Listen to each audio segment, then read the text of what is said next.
Hello and welcome to KDEL's Executive Leadership presentation. As always, I'm Dr. KD Ewulu, lead coach at KDEL Leadership and your presenter for today. I'm going to start with a few challenges that our leaders and frontline executors face in the course of their work. Leaders prepare and manage their own budget. They have scarce financial and human resources. Leaders sometimes have team members in different locations. Leaders and frontliners face technological challenges. Leaders and frontliners work and produce their outcomes remotely. And finally, leaders and frontliners face communication sustenance difficulties. This presentation is going to address some training needs of agency and corporate leaderships, and of course, mid-levels in the realm of giving and receiving oversight in remote work environments. We're going to touch on how to inspire, sustain, and measure higher team member productivity. We're going to review a few action steps leaders should leverage to communicate effectively, to delegate responsibly, to negotiate win-win outcomes, to manage scarce human, tech, financial, and scheduling resources. Finally, we're going to touch on some project management tools that can help equip leaders to provide smart, fast, and productive oversight of mid-levels and frontline implementers. Specifically, because time is short, we will briefly highlight the following topics: sustaining productivity in a virtual world, managing scarce human resources and empowerment, communications, strategy, conflict management and resolution, delegation, negotiations, and project management. Let's begin with sustaining productivity in a virtual world.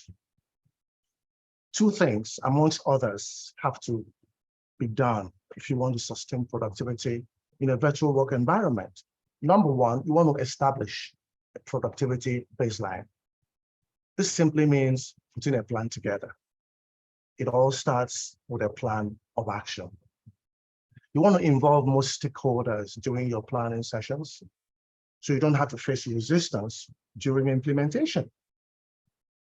Secondly, you want to indoctrinate a high-performance mindset. What do I mean by this? This means encouraging your team to set high goals for themselves, of course, within reason, okay?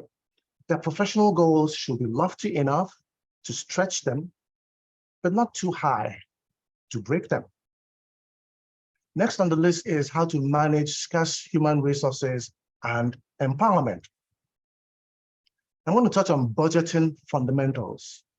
When you understand that resources will always be stretched thin, you should then leverage your knowledge of basic concepts, such as focusing, tunneling, packing, slack, outsourcing, offshoring, and trade-off thinking in order to make things work.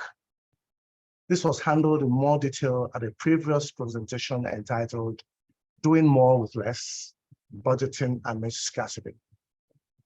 Secondly, we're going to look at how to optimally apply resources during crisis and scarcity.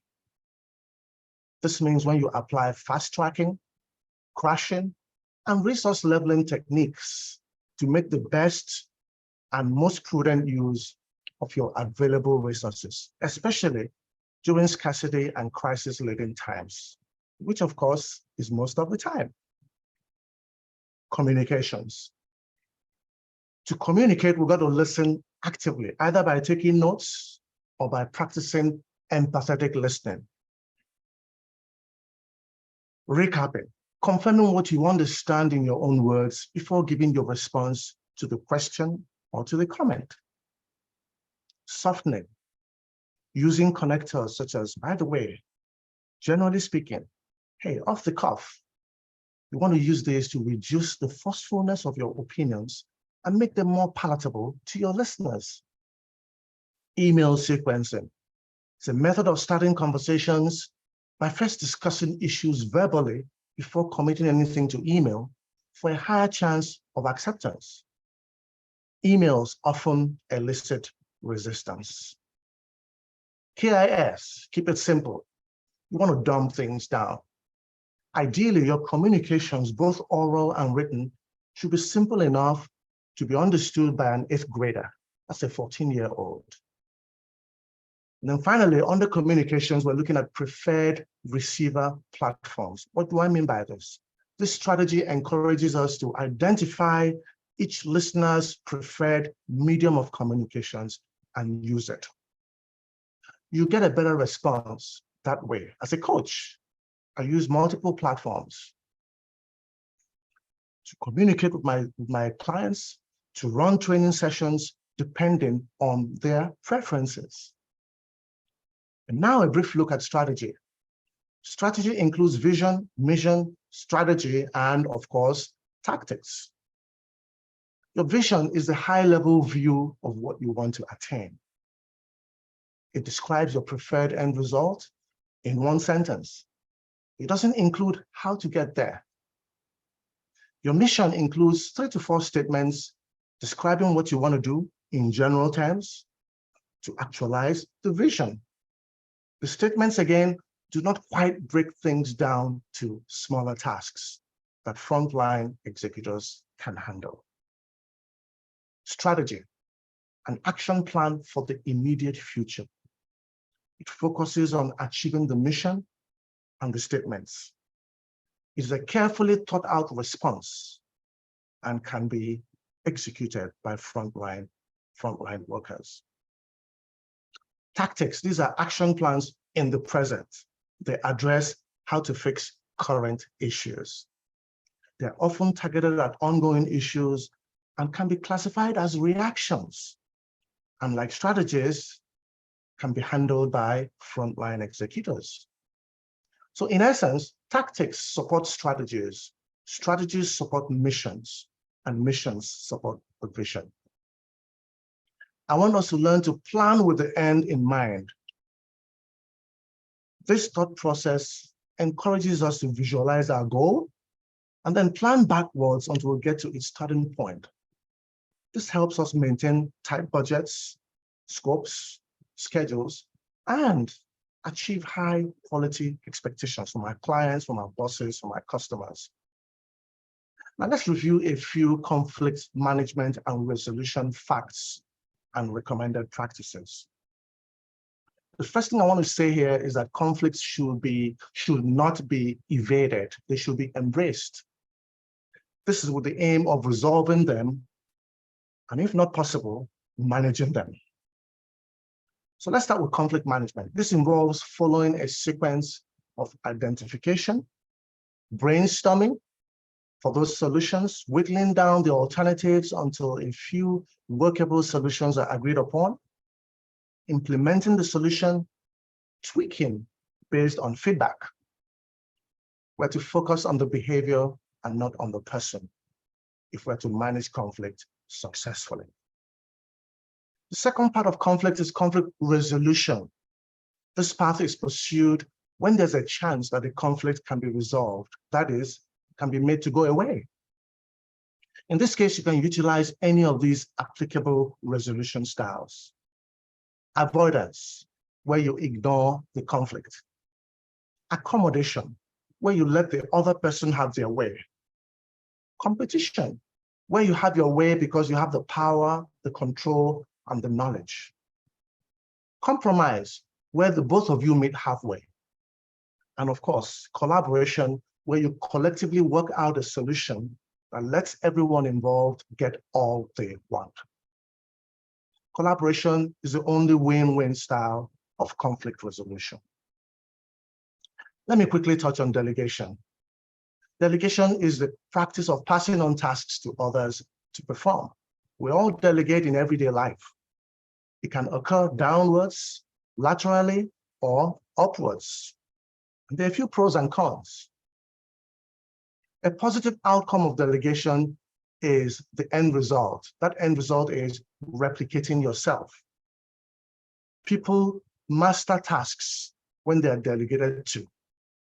They eventually become as good, if not better than their bosses, at performing those tasks. So it's a good thing to delegate. It's a good thing to aspire to have your delegates eventually become better than you are. A negative outcome of delegation is for delegators to plan for diminished outcomes in the short term. What happens when you reduce performance expectations during the delegation period? Delegates are less anxious. They'll come up to speed, and eventually they're going to exceed expectations the longer they are hands-on. So please don't worry about it. Finally, when discipline and confidential matters are involved, one should not delegate. And now a brief look at negotiations. The goal during negotiations is for all parties to come out with what they want to achieve a win-win situation. So in the negotiations process, honesty and transparency are required. You also have to see yourself as being on the same side as your opposite number. That is, the negotiator on the other side of the table. You are to collaborate by innovatively finding ways for all parties to win. Two negotiation strategies to learn are BATNA and ZOPA. BATNA is an acronym for Best Alternative to a Negotiated Agreement, while ZOPA is an acronym for Zone of Possible Agreement. Again, we've already discussed this in greater detail at a previous presentation, Doing More with Less. Finally, before I close, I'm going to touch on project management. Project management requires a bird's eye view. Leaders should have a 20,000 feet view of the entire group of goals, of tasks, of objectives. They should see how they interrelate and have the resolve and know-how to achieve all of them with the scarce resources available. In essence, leaders should develop the ability to balance cost, schedule, quality, and scope expectations during planning. These four project management knowledge areas can constrain successful performance as they make demands on the central pool of resources, which, as we all know, are never adequate. My advice with regards to project management: whatever plan of execution you come up with should be shared with the different program and project team leaders so they can be in sync with you and track performance during the implementation stages. Tracking is comparing the plan with the progress of work. So, what have we learned today? As leaders grappling with the challenges of generational differences, cutthroat competition, rapidly changing software, and of course, dwindling resources, some of our leadership do's and don'ts are: be tolerant, be flexible, be understanding. You want to develop and use great communication skills. Do not take your remote workers for granted. Appreciate them. Hold your employees accountable. Praise them, recognize them, coach them, and if needed, do not be afraid to counsel them.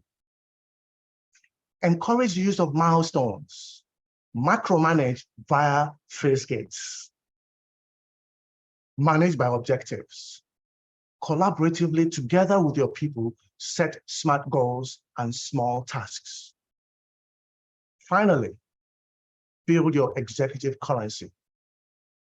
You want to do small favors for team members.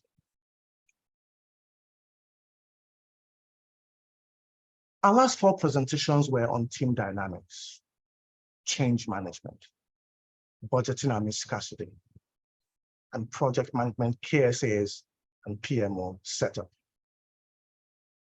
You can watch replays of them on my LinkedIn profile page. Enjoy it, and please do share the link with your team members. If you want to bring these trainings in-house to your team, just schedule on my online calendar at calendly.com/KDE leadership/30 minutes. I want to invite you to join me for our next LinkedIn Live event on Friday, June 30th, 2023 by 7 p.m. Eastern. The topic will be measuring productivity in virtual work settings. Again, I encourage you to sign up with us on LinkedIn to receive notifications for these events. You can also join us via Zoom. The link is displayed on the screen. Finally, these short presentations, there have been 5 of them in total, are a build-up to our 3-day virtual leadership conference coming up between July 10 and 12, 2023. Conveniently scheduled between 8 p.m. and 9:30 p.m. Eastern on all 3 days. Zoom details will be available once you register. The descriptions and sign-up link for the 3-day virtual leadership conference are at the bottom of the screen.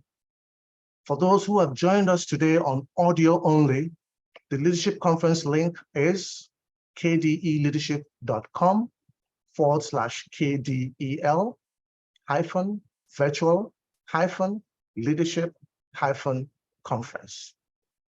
I want to thank you so much for hanging out with me today. I hope that today's presentation will help you lead your teams the right way and to get the best out of them. See you next Friday, June 30th, 2023, at our next presentation on measuring productivity in virtual work settings. Be safe. I am Dr. KDEL. I'll be signing out now. See you next week. Bye for now.